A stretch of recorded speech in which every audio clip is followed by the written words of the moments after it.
John Constantine, a Hellblazer podcast.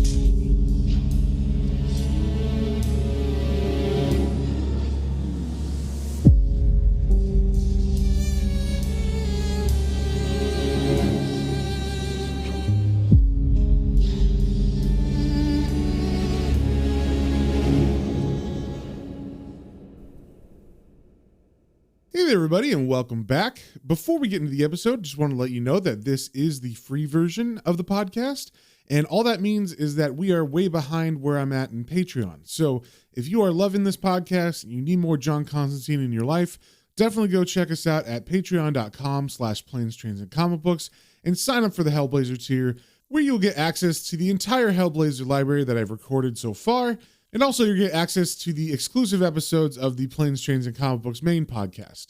So if any of that sounds good to you, definitely go over to patreon.com/planes, trains, and comic books, all one word, and sign up there. And with that out of the way, let's get into the issue. Today we are reading Hellblazer number 54. And just a little catch up on what's been going on. There is someone murdering people in London. And it turns out that somebody is possessed by a demon, and that somebody is in fact Prince Charles. So of course the people at the top do not want anybody knowing about this. So a man named Marston, who knows John Constantine, to find out what's going on with the prince, knowing that it's something demonic. And hopefully John will take care of this problem for Marston without too much things going wrong and the prince being returned unharmed. And at the end of the last issue, we found out that the demon that is possessing Prince Charles is the same demon that had possessed someone in the late 1800s. You might know that someone as Jack the Ripper. And that was where we left off on issue 53. So first things first, with issue 54, we got the cover here. We see a man who looks like Jack the Ripper standing in an alleyway with a butcher knife. And on the bottom of the page, we see also in that alley is the hand and arm of a victim of that man. And then in the shadows along the wall of the alley, we see John Constantine's face as he's lighting a match and looking dismayed and disgusted as he watches the scene in the alley. And we also see on the cover that this is written by Garth Ennis with art by William Simpson.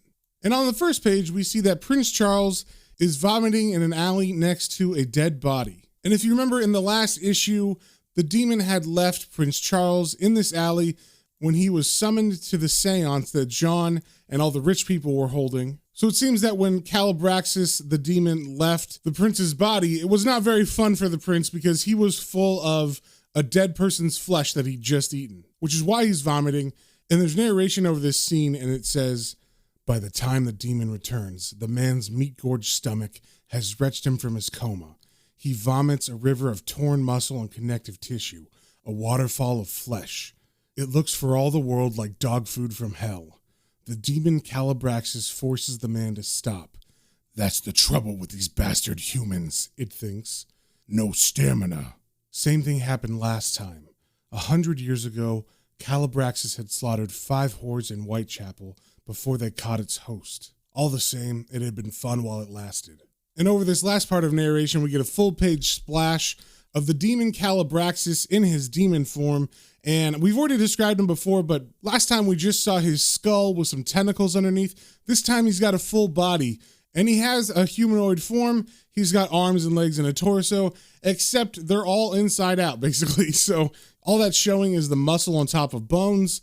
And he also has, it looks like maybe another set of arms, and poking through all these muscles everywhere all over his body are bony spikes that are just coming through everywhere. And like I said, he looks like he's hovering over London, and this is not modern day London. This is actually the 1800s London. And we see the name of this issue is Royal Blood Part 3, The Good Old Days. And you might have thought from that splash page and the name of this issue that we were going to be doing a flashback back to the 1800s, but we're not. As we turn the page thinking we're going to see some Victorian England stuff, we cut to John Constantine talking to Nigel, the sorcerer from the night before who helped with the seance, and they're at a pub, and John is saying, "You did well last night, Nige. Didn't bottle out once." And Nigel replies, "You said you were going to tell me what you found out, Constantine. You're meant to have been digging around today. Let's hear it." So John lights a cigarette and says, "Crikey, it's no nonsense, Nige. Uncle Johnny will tell you a bedtime story called Jack the Ripper. Once upon a time, funnily enough, That all began with the prince. Prince Albert, Eddie to his mates, was a stupid little shit I wouldn't have pissed on. He was also Queen Victoria's grandson. And Nige interjects, so he was the one Calibraxis, possessed? He was the Ripper? And John snaps, no. Drink your orange and be patient, Nige. And John continues, Eddie managed to get a Whitechapel girl named Annie Crook up the duff, without her ever twigging on who the bastard was. When Victoria found out, the old bitch went apeshit on the spot. There had to be a cover-up or the whole monarchy would look like hell. The bloke who sorted it all out was Sir William Gull, a top Freemason, pals with the Queen and so on. He sliced out part of Annie's brain and confined her to a loony bin. And then, when some of Annie's mates tried to blackmail the government with what they knew about it, Gull killed the lot of them. He was Jack the Ripper. And underneath this narration, we're just getting little portraits of each of these people. We got one of Prince Albert, or Eddie as he calls him. We got one of the prostitute that was killed named Annie Crook. And we got a portrait of William Gull. And I would describe them, but you probably know what they look like. They just look like white British people from the 1800s. Nothing really stands out except, of course, the prince is in his princely uniform in his portrait. So Nigel cuts in, I've never heard of any of this before. And John says, oh, it's been in print. Thing is, with something like the Ripper, no one believes the mystery can be solved. The truth tends to get sneered at along with the lies. Anyway, about 15 years ago, I ran into a very senior Freemason in a London graveyard. He was bugging a corpse at the time, and I had a camera on me. Ever since then, when I want to know anything about the Masons, all I do is ask him, and he's ever so happy to help. I rang him this morning. Gull was the Ripper, all right, but it's not as simple as that. He didn't quite have the balls for murder, not by himself. So him and his Mason friends had themselves a little ritual. They summoned up Calibraxis, and they trapped him, and they bound him into Gull. And all of a sudden, Sir William Gull had the balls for anything. And then Nigel cuts in, but that's unbelievable. And John takes a drink and says, I'm surprised you used that word after what you saw last night, old son. They took Gull into Whitechapel in a hansom cab, took him hunting. He killed Mary Nichols and Annie Chapman and Long Liz Stride and Mary Kelly. And he killed Kathy Eddowes too. But she was nothing to do with the blackmail. She was just an accident. And when he'd finished, they threw him into the nut house. And that may be poetic justice for what he did to Annie Crook. But I'd have done a lot worse to him. And then he died, and then Calibraxis took the frigger down to hell as a souvenir. And then John pauses and looks at Nigel and says, it's your round, Nige. Mine's a gin and tonic. It seems like Nigel doesn't really pay any attention to that, and he says, and that's what's loose out there? That's what's wandering around London? Constantine, what are we going to do? And John looks at him pensively and says, stop him. What else? And Nigel continues, well, yeah, but I mean, we have to let people know, the newspapers and so on. We can bring down the monarchy with this, the government, the system. And John leans back against the wall, and he's rubbing his head, and he says, I haven't had any sleep in 2 days, Nige. I've been hunting through books and chasing up favors and trying to sort things out. The last thing I need is your revolutionary bullocks, okay? And Nigel gets mad at this, and he yells, oh, but you need my mind, don't you? You're a rotten, cynical bastard. And then John looks at him and says, I happen to think the most important thing is to stop the killing, Nige. While you're off sounding the death knell of capitalism, how many more are gonna cop it? Still, a few corpses won't matter on the road to utopia, will they? That's the way you lads usually see it. And then Nige, who's super offended by this, yells back, if anyone knows about sacrificing their mates for the cause, Constantine, it's you! And it looks like Nige's words actually hurt John because he winces at that and he closes his eyes. And then Nige kind of realizes he crosses a line and he says, I didn't mean. But then John cuts him off and looks at him and says, you're right, Nige. I do know about it. And I can tell you, you're better off avoiding it. Don't let ideas become more important than people, son. And that seems to calm Nigel down, and he says, yeah, right. Look, I'm sorry. I have to go to the bog, okay? I'll get your drink on the way. So Nigel gets up to use the restroom, and as he's in there sitting down doing his business, he says, Jesus. And then he starts repeating, watch your mouth, watch your mouth, watch your... And then as he reaches over to get some toilet paper, something catches his eye on the wall because the stall is full of graffiti. And there's one that kind of stands out that's right above the toilet paper, and it says, tear yourself off, a socialist manifesto here. And then there's an arrow pointing to the toilet paper. And I guess Nigel thinks that John did this because he yells out, Constantine! And then we cut to outside the restroom where John is drinking at the bar and he actually hears Nigel yells out. And it seems like he actually did write that because he does have like an evil smile on his face. Then we cut to a graveyard and we're back with Prince Charles. He is still possessed by Calibraxis, and the narration says, Calibraxis is beginning to find this human hard to believe. It's ripped out his fingernails, knocked out teeth, torn off part of an ear. What does it take to get the cretin to behave? The man won't give up. He needs to know who he is so badly, and if his own memory is off limits, the demon's isn't. The man goes hunting through 10 centuries of evil, sifting a history of devil's butchery from the moment when it first intersected with its own. Calibraxis tries everything it can, slipping needles through his brainstem and hacking at his cerebellum with blades of diamond ice. It does appalling damage, cutting his memory into ribbons and his thoughts into sludge. And it's not enough. And then we're seeing Prince Charles look through the memories of the demon. Specifically, the night before, when that seance was going on and John was calling Calibraxis forth, he sees the whole table of people holding hands, and the narration says, the man sees just one little shard of what Calibraxis saw the night before. A stranger, and that's Nigel. Another, Calibraxis knows this one, but the man does not, and that's John. And then Prince Charles sees David Hezlet, Holly and Hugh, the twins, and Marston, and the narration says, that one, he knows that one. And that one too. What? Another? What are their names? What are... And then as he sees Marston, he yells out Marston's name, and all of a sudden the memories come flooding back, and the narration says, Marston at the club. Who set him up? Who promised him the throne and gave him hell? The throne. How could he get the throne unless he knows who he is. He spent the last 3 days killing and partially eating 5 human beings. And just as he's thinking this, all of a sudden, his head smashes against the tombstone behind him, and the narration says, Calibraxis regains control just before he can scream. And now that Calibraxis is controlling this, he obviously does not want this man to remember who he was, so he begins to force the man to bash his head repeatedly into these tombstones. And he is doing it hard, like his face is completely mashed in and bloody, his forehead looks like the bone has been smashed, and he is bleeding all over. Then we cut to Kit's apartment where John is knocking on the door, and as she answers it, he says, all right, sexy? And she kind of smiles and says, it's the Wild Rover. In you come. And then she notices that it's not just him, he's bringing some luggage with him. And she points to it and says, what's that? And John says, we call them suitcases. I don't know what you patties would say. And Kit says, ho, ho, ho. You talking to me or chewing a brick? And then John kind of chuckles and says, 'cause I'm losing my teeth either way. Anyway, here I am. I'm moving in. And Kit says, oh, aye, so you are. I forgot all about that. And John kind of smiles and says, charming. And then Kit bends down and proceeds to open his suitcase just to make sure there's nothing in there that she wouldn't want him to have in her apartment, like demon spells or things like that. So she starts looking and she says, oh, what have you got in here then? A dressy for me? And as she sorts through the stuff, she sees that there's a bunch of papers in there and they all have ancient writing on them. And John says, I wouldn't, but it's too late. She's already seen it and she stands up holding one of the pages and she says, bit of homework, I suppose. And John says, no. Look, I promised I wouldn't do any weird stuff around you, right? And I haven't.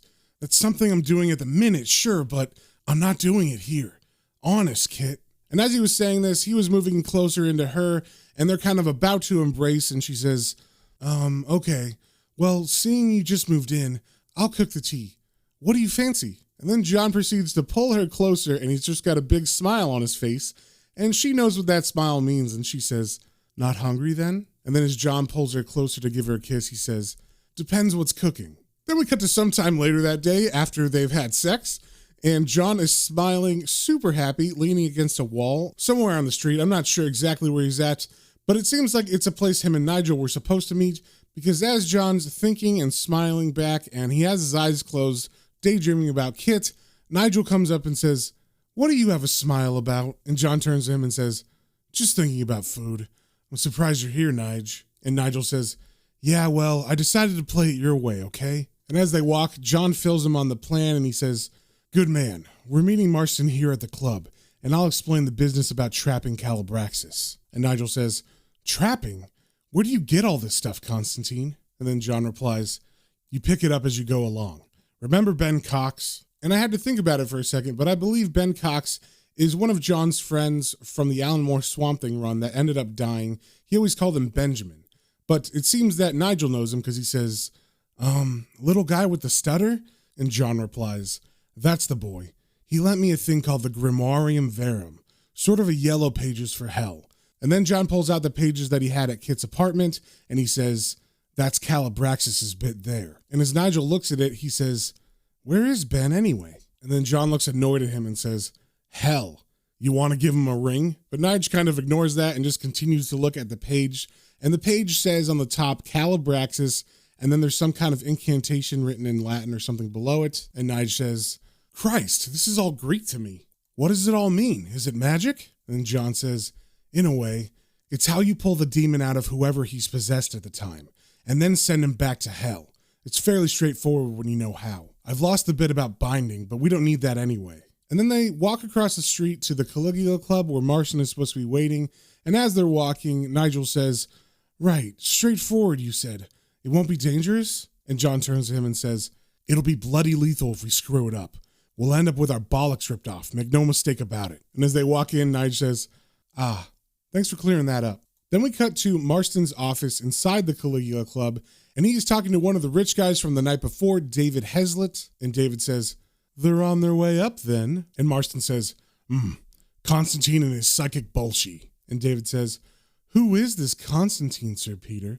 I don't like him at all, but he seems to be in the know. And Marston yells, he's bloody dangerous, that's what he is. He'll destroy the lot of us if we're not careful, Heslett. Oh, he'll stop the killing. But what he'll do then? With what he knows? He could expose the whole thing. Christ, what am I talking about? He will! And then David looks at Marston all high and mighty and says, one might question the wisdom of involving him in the first place. And Marston does not appreciate David's tone and he yells, how dare you? You bloody little shit, Heslett! I haven't forgotten you last night, screaming and whimpering like a poofter. Call yourself a guardsman. And what does a cretin like you know about this business? Do you know who I should have asked for help? Do you? And then David, who was all tall and proud, shrinks back and says, no, sir. Then Marston calms down and says, oh God, this isn't getting us anywhere. Obviously, the less people who know about this, the better, Heslett. Have you spoken to the Elliott twins? And David says, well, yes and no.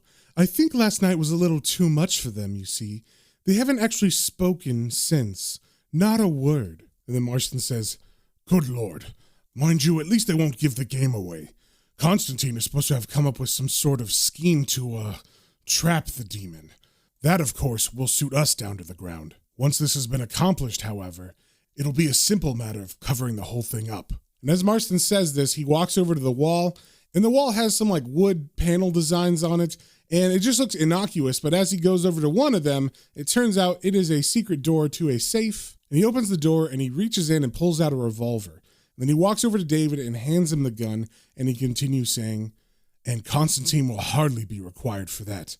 The same goes for his friend. And as David examines the gun, Marston says, I'd like it back when you're finished with it, Heslett.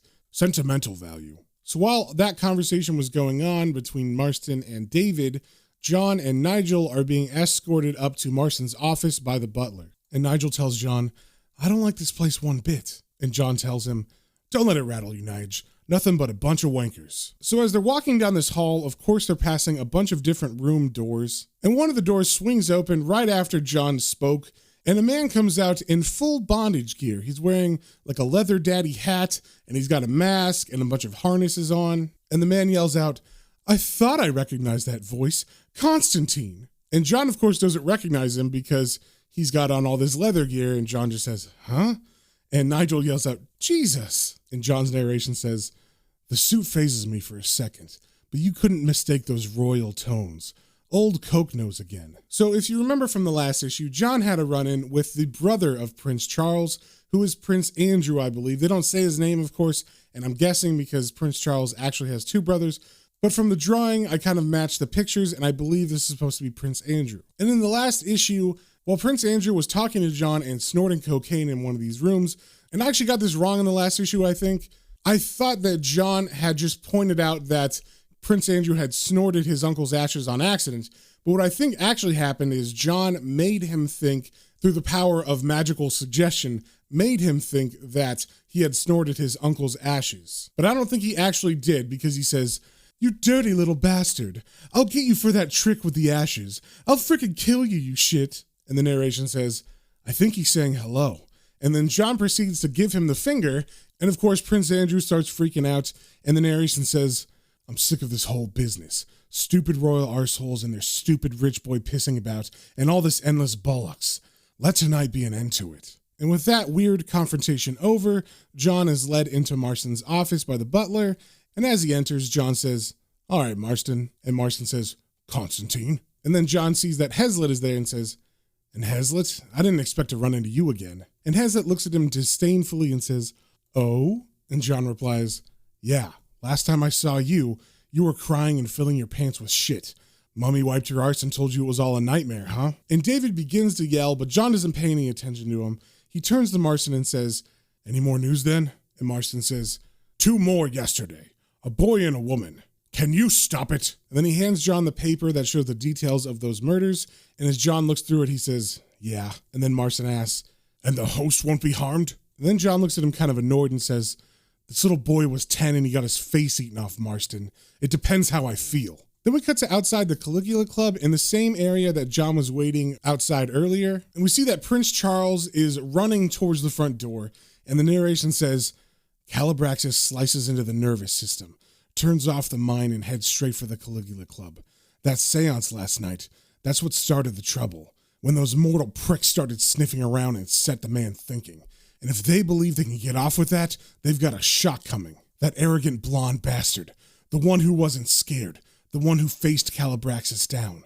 That's Constantine." And then Prince Charles runs up to the door and the doorman says, "Oi, oi, you're not coming in here, arsehole." And then the man sees the face of Prince Charles and he says, "Jesus, you're..." But it's too late. The possessed Prince Charles takes out a chisel and proceeds to stab it into the doorman's eye. And the narration continues. "Calibraxis knows him, knows what he did to the 3 lords of the fallen, and knows what will happen if he dies.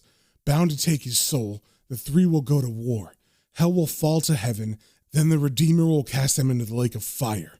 Calibraxis couldn't give 2 shits." Then we come back to Marston's office, and it seems the butler is hearing about what's going on downstairs. So he comes into the office and he says, "Excuse me, sir.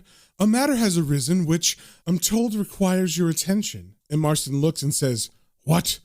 Oh, I see. Come on, Hezlet." So Hezlet and Marston leave the room, and Nigel asks, "What's that all about?" And John replies, "Don't know, Nige. Maybe the sheep haven't arrived for tonight's orgy. But whatever it is, it gives me a chance for a nosy around Marston's office." And Nigel asks, "Huh? For what?" And as John looks around Marston's desk, he says, "I'll tell you when I find it." And then he sees some papers on the top of the desk, and he flips them over, and he sees that Marston has the same pages from the Grimoirium Verum that John had brought that show how to exorcise Calibraxis. And as John sees this, he says, "Jesus." And Nige comes over and says, "But that's the same as, you've got that one." And as John examines it, he says, "Yeah, but Marston's got more.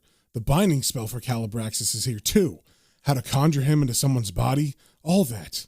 Looks like me and Marston need to have some words." And just as he says that, all of a sudden, John and Nigel hear a scream from downstairs. "Ah!" And they run out to see what's going on. And the narration says, "I'm running before I know it, Nige behind me. That same old feeling of impending hell sliding into my mind. And somehow I know what I'll see when the lift doors open on the Caligula Club bar. It still comes as a bit of a shock." And as John and Nige rush into the bar, they see Prince Charles is on a rampage. There's at least 5 other people on the floor already who are dead. Their heads have been split open and their brains are half eaten. And Prince Charles has a hold of one of the victims. The skull has been broken open and he's eating a chunk of this guy's brain. And we see just past this grisly scene, across the bar is Marston and David Hezlet, and they're looking in shock and horror at what the prince is doing. So as John entered the room, the prince turned to him and their eyes met. And John's narration says, "He looks me straight in the eye and spits the mouthful of meat out from that bloke. Nobody moves." And then he does the last thing I expect him to do. And we see Prince Charles do a mad jump at John. And then we get a panel of solid black, and the narration says, "We hit the floor together. I feel his jaws cutting into my shoulder. Hear a noise like ripping flesh. It is. His teeth grind against my collarbone just as my head smacks into the wall hard. And I'm gone." And with that crazy cliffhanger, the issue is over. So if you guys have any comments, questions, or suggestions, you can email me at planes, trains, and comic books, all one word, at gmail.com. And we will see you on the next one.